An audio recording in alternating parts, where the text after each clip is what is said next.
Saya berada di negeri Melaka dan saya berada di tempat bersejarah di negeri Melaka iaitu Kota Famosa. Dahulunya, bukit di belakang saya ini dikenali sebagai Bukit Melaka. Apabila para Meswara membuka Melaka pada tahun 1400, beliau telah menjadikan Bukit Melaka sebagai pusat pentadbiran.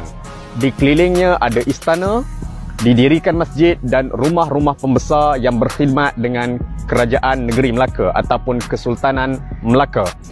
Pada tahun 1511, Portugis datang menjajah dan menyerang Kerajaan Negeri Melaka. Dan pada tahun 1512, Portugis telah mendirikan Kota Famosa di kawasan ini sebagai benteng pertahanan mereka apabila mereka sering mendapat serangan daripada pasukan Sultan Mahmud Shah, pasukan daripada negeri Johor dan daripada Kerajaan Aceh Darussalam.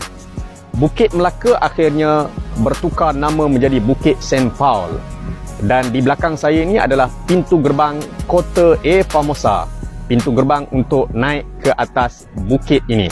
Selamat mengkaji sejarah Kerajaan Negeri Melaka. Satu waktu dahulu, Melaka ini adalah meliputi seluruh semenanjung Tanah Melayu. Pada hari ini saya berada di Bukit Cina Negeri Melaka. Bukit Cina adalah kawasan perkuburan kaum Cina yang terbesar di Negeri Melaka. Di dalamnya penuh dengan kubur-kubur yang sebahagiannya berusia sudah ratusan tahun. Menariknya, di atas puncak Bukit Cina ini terdapat beberapa kubur milik orang Islam. Antaranya dua kubur yang panjang ini. Salah satunya dipercayai kubur milik pahlawan Pidi daripada Aceh.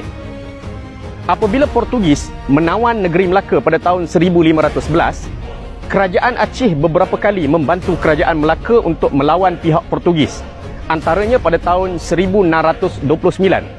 Pada tahun tersebut, pahlawan Pidi daripada Aceh ini merupakan salah seorang tentera Aceh.